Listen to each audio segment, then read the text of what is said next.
Bonjour à tous, donc je m'appelle Sébastien Rioux, je suis directeur technique et donc j'ai monté une activité de bureau d'études scénographiques. Donc c'est-à-dire que je fais des études et je conseille les collectivités dans l'équipement de leur théâtre à créer ou rénover en partenariat avec, en conjonction avec les architectes et les scénographes plus généralement. Donc moi je vais vous parler de l'internet théâtral. L'internet théâtral, donc pareil, c'est un terme que j'ai un peu inventé, hein, comme on invente l'informatique du théâtre, l'informatique théâtrale. Pourquoi Parce qu'en tant que directeur technique, j'ai assumé aussi, donc je ne suis pas informaticien, mais en tant que directeur technique de salle de spectacle et de théâtre, donc la Belle Électrique, une SMAC de 1000 places, et la scène nationale de Chambéry, entre autres, euh, j'avais assumé les fonctions de DSI, donc de directeur des services d'information.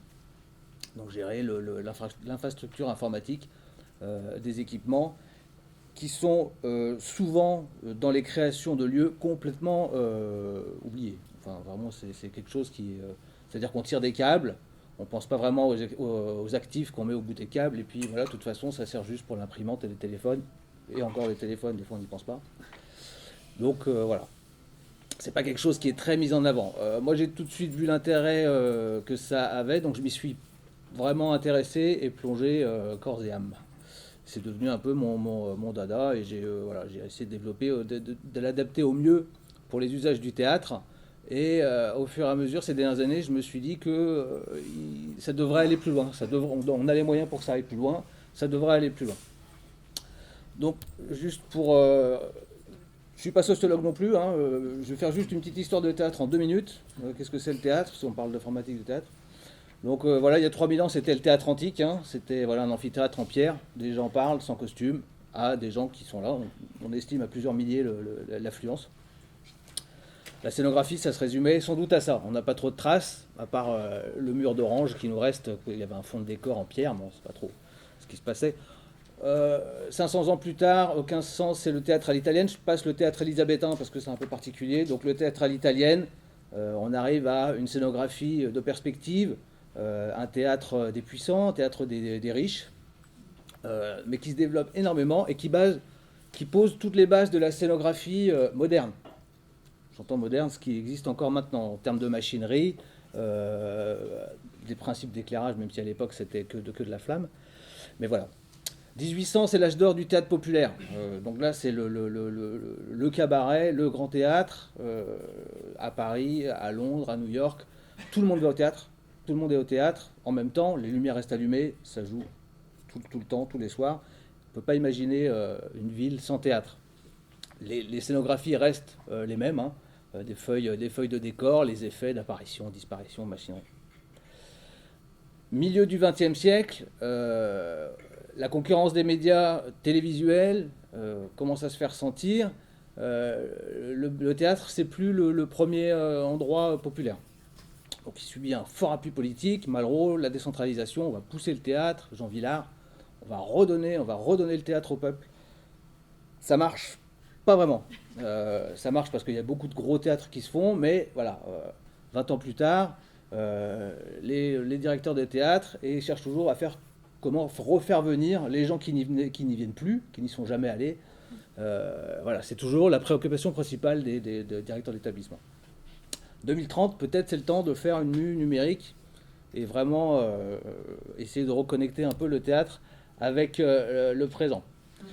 Voilà, c'est pour la partie théâtre. Internet Protocol, qu'est-ce que c'est? IP, c'est un protocole de communication entre des machines, des ordinateurs, créé par Vincerf et Bobcan en 1974, un transport de données par paquet. Je vais vite, hein, je suis pas vraiment... ça n'intéresse pas tout le monde, mais c'est juste pour dire de quoi on parle. Euh, voilà, c'est un protocole qui permet d'échanger quelle que soit la donnée, on s'en fout. L'Internet Protocol, son intérêt, il garantit l'acheminement à la bonne destination. Pas forcément en bon état, il y a d'autres choses, d'autres couches du protocole qui s'en chargera, d'autres protocoles qui s'en chargeront, mais par contre on est sûr que ça arrive. Donc voilà, c'est un protocole de transfert numérique par paquet, donc c'est pas, on n'envoie pas l'élément, donc la data ça peut être des mots, du texte, des images, des programmes, enfin, ce qu'on veut, et envoyé par paquet, donc il est fragmenté, envoyé à bonne destination, et via des nœuds de réseau, qui sont des switches, des commutateurs, la fameuse prise RJ45, voilà, qu'on commence à connaître. Et donc cet Internet Protocol, il est là depuis un moment quand même, hein, ça commence à faire 50 ans. Il a prouvé sa fiabilité et c'est devenu vraiment le corollaire de toute l'informatique bureautique. C'est-à-dire qu'on ne se demande plus maintenant quand on a un ordinateur, on sait qu'il y a une prise réseau, enfin maintenant s'il n'y en a pas, il y a un connecteur Wi-Fi, mais on sait qu'on va pouvoir se brancher sur le réseau. Alors des fois c'est un peu compliqué, ici voilà, il faut envoyer un mail, on nous répond 2 jours plus tard, bon, vous avez le droit de venir sur le réseau, on est content. Mais en tout cas, ça viendrait jamais à l'idée, enfin de moins en moins maintenant, qu'on ait un ordinateur sans connexion au réseau. On s'en sert depuis 30 ans dans la bureautique pour la messagerie, le partage de documents entre serveurs, stockage et utilisateurs, la téléphonie, depuis une quinzaine d'années, ça y est, maintenant, il n'y a plus de téléphone qui utilise le vieux réseau RTC qu'on appelle. Voilà, la voix sur IP est devenue le standard. Le Wi-Fi sur réseau 10-100 ou gigabit. 10-100, donc après, c'est une histoire de. Le réseau, c'est une histoire de débit. On verra après cette histoire de débit-là. La plupart de la bureautique fonctionnait en 10-100, c'est-à-dire en 10 mégas à 100 mégas pendant des années. Ça marchait très bien, personne ne trouvait rien à redire. Les infrastructures étaient en gigabit, c'est-à-dire pouvaient transmettre par chaque port 1 gigabit par seconde, c'était énorme, énorme. Maintenant, ça commence à devenir un peu plus limite. Mais bon, pendant des années, ça satisfaisait tout le monde. Aujourd'hui, ça commence à changer un petit peu, parce que l'informatique bureautique aussi est en train de se transformer.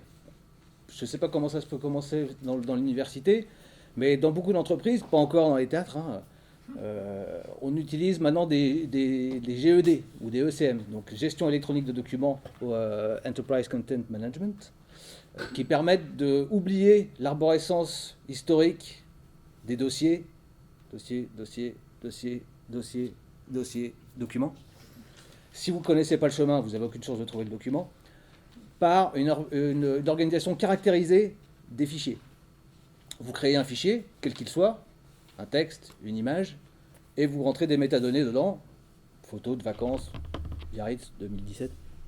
Et vous savez que si vous cherchez après via un moteur de recherche, c'est-à-dire que vous ne cherchez plus dans les dossiers, vous avez un moteur de recherche, web, une page HTML, vous tapez Biarritz, et vous allez tomber sur tous les documents qui sont caractérisés sur Biarritz. Et si vous êtes photo de vacances Biarritz, vous allez tomber sur votre photo. C'est une révolution, ça permet vraiment d'aller beaucoup plus vite.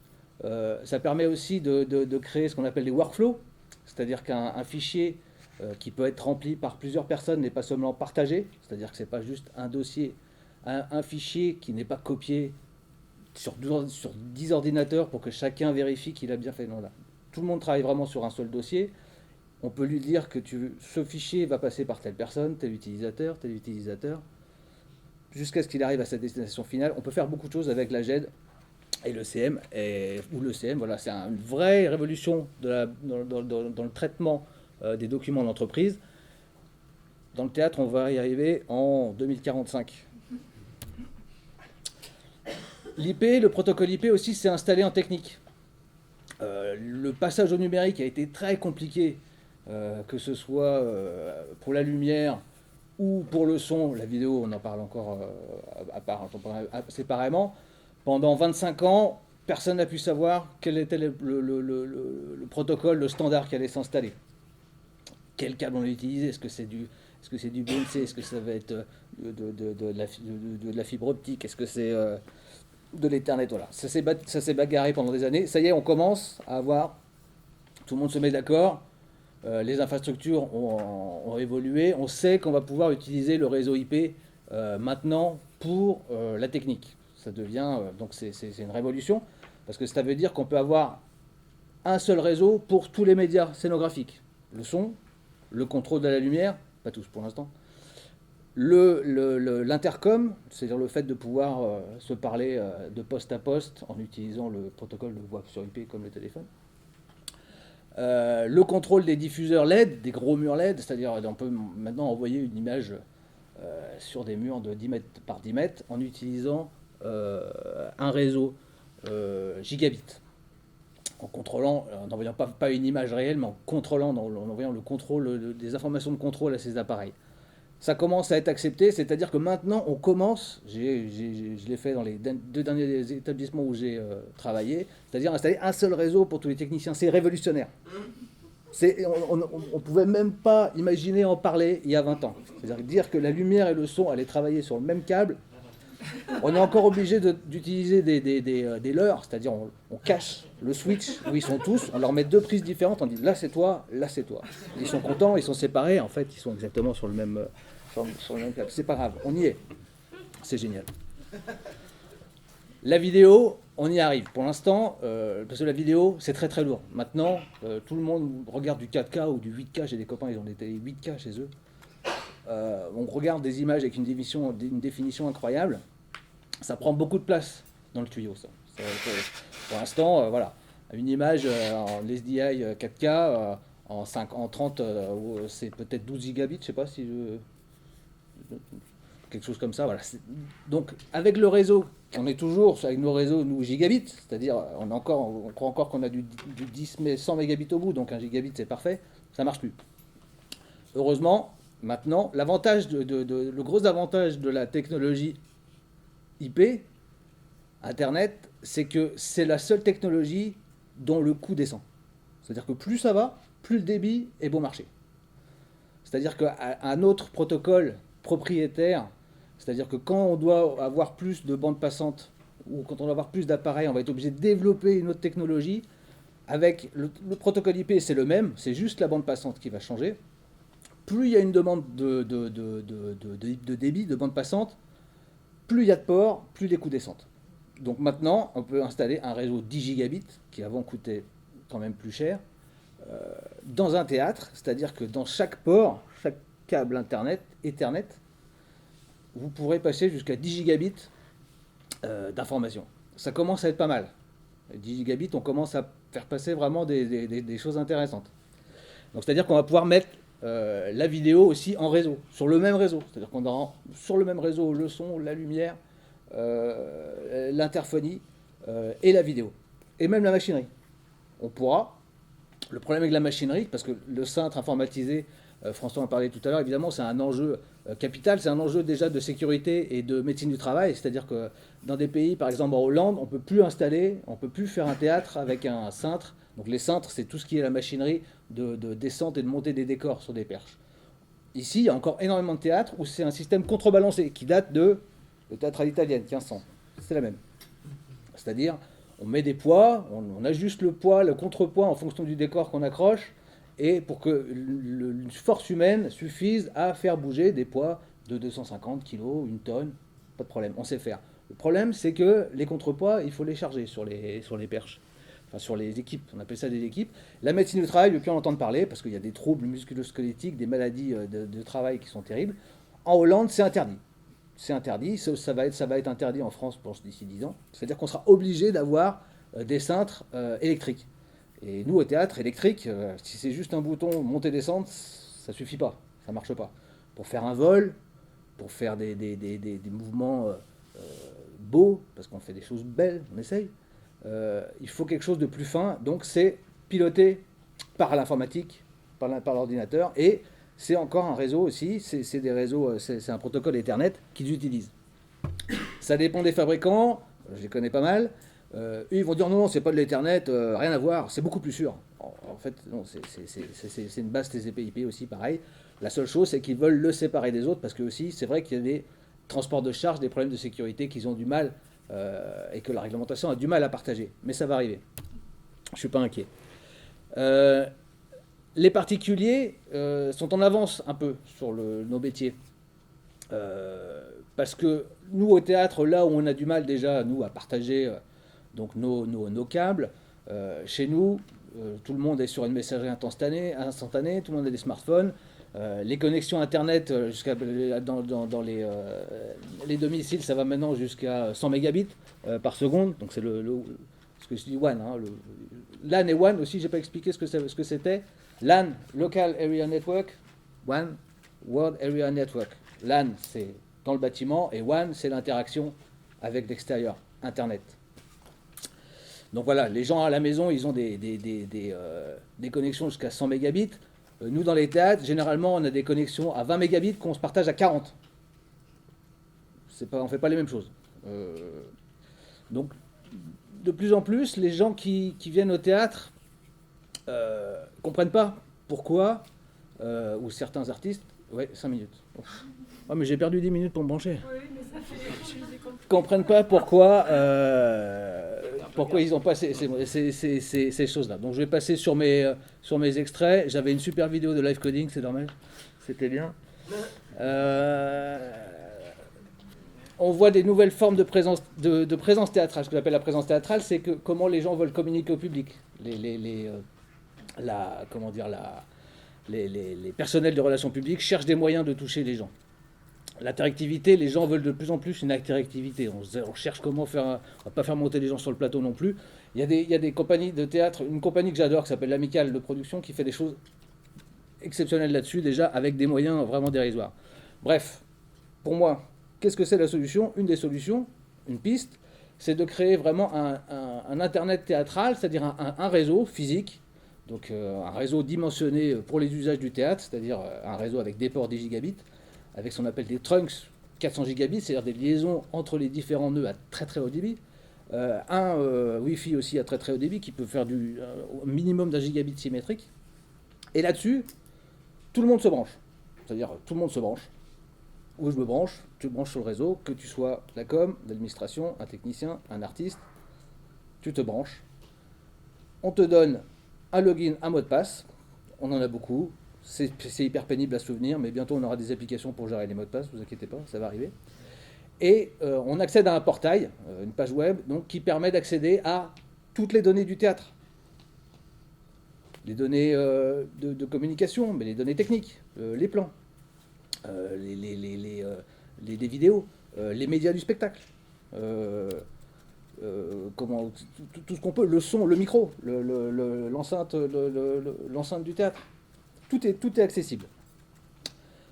Évidemment, il y a quelqu'un qui administre ça, il y a des profils, chaque utilisateur du domaine théâtre a un profil qui est catégorisé en public, technique, administration, communication, et ce profil lui donne accès à certaines informations, certains contrôles des appareils. Mais c'est juste une histoire de défi, on peut très bien ouvrir tout à tout le monde. Le but, l'intérêt de cet Internet théâtral, c'est d'utiliser cette convergence du support qui est en train de devenir une réalité, qui l'est déjà pour beaucoup de monde, pour vraiment ouvrir le théâtre. C'est-à-dire qu'on ouvre les portes du théâtre virtuel, et tout le monde y va, tout le monde travaille sur les mêmes outils, et tout le monde travaille à la même chose. Et on n'a pas peur, et on le donne aussi au public. Le public a un accès aussi, le public a un login, un mot de passe, et il intervient. Et peut-être que justement, il fait du code, il intervient sur la scénographie, pourquoi pas? On lui laisse une enceinte ouverte, il balance du son s'il veut, pourquoi pas? Mais pourquoi pas? Le but, c'est de retrouver quelque chose de ludique et de ramener le public vers quelque chose qu'il utilise tous les jours. Donc il y aura les geeks de première qui vont proposer des choses incroyables, mais on peut aussi créer des API, des interfaces pour faire des bêtises, pour s'amuser. Et avec l'interface, bon, que ce soit le smartphone ou autre chose, pour l'instant c'est un smartphone, ça va évoluer forcément, de retrouver un goût ludique d'aller au théâtre et de vraiment intervenir sur la scénographie et de proposer autre chose. Est-ce que c'est encore du théâtre? On ne sait pas. Je ne sais pas si ce sera encore du théâtre. Mais on crée vraiment une arène, on retourne un peu à l'origine du théâtre, à cet amphithéâtre où chacun pouvait interpeller la personne qui est sur le plateau, j'imagine. Je pense que ça pouvait se passer comme ça. Je m'attendais que tout le monde était comme ça, à tenir en silence. C'est un enjeu vraiment, en plus, ça, pour moi, en étant professionnel du théâtre, et je subis la séparation des services depuis des années, c'est un moyen de rapprocher les gens aussi, de dire, voilà, tout le monde travaille sur les mêmes outils, on travaille tous sur la même chose, on a tous les mêmes outils, on a tous on travaille en réseau, vraiment le réseau existe, il est physiquement là. Ça permet de faciliter les échanges entre les établissements aussi. C'est-à-dire que si on arrive à une certaine uniformisation des outils, ça devient beaucoup plus facile de créer une connexion d'images, de voix ou d'échanges de documents avec d'autres avec d'autres établissements. Les équipes accueillies sont vraiment accueillies. Elles n'arrivent pas en dévalant tout leur réseau et en disant nous on est autonome, mettez-nous un sandwich, on est bon. Non, non, non. Le théâtre est fait pour les accueillir et ils sont propriétaires du théâtre. Ils deviennent hackers du théâtre. Hackers et acteurs du théâtre. Je pense que c'est vraiment le futur pour nos usages. Je dis pas que ça va être c'est la solution miracle à tout, mais je pense que c'est la solution pour s'amuser le plus possible et pour pouvoir créer et justement intégrer tous les outils de création d'informatique théâtrale, leur donner un support d'échange et d'interaction et de créer de l'inattendu et de créer un peu voilà, la surprise et d'un peu de nouveauté qui nous manque. Donc voilà, évidemment, tout ça très modéré, avec des protocoles de sécurité exemplaires, évidemment. C'est tellement important. Plus sérieusement, je pense que ce serait très important d'intégrer vraiment des services informatiques au cœur des directions des établissements, que ce soit plus des fois des services qui n'existent pas, ou quelqu'un qui on appelle voilà, pour débloquer Outlook ne marche pas. Non, et c'est vraiment un service qui est au cœur du développement du théâtre, et qui doit être au cœur entre tous les services, parce que tout le monde est dépendant de ces services d'information. Voilà. Merci.